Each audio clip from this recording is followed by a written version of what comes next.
அழகான சின்ன தேவதை அவள் தானே எங்கள் புன்னகை.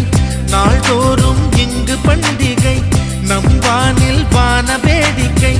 இதுபோல சொந்தம் தந்ததா இறைவாவா நன்றி சொல்கிறோம். உனக்கேதும் சோகம் தோன்றினா இங்கே வா இன்பம் தருகிறோம். சரவெடி போல்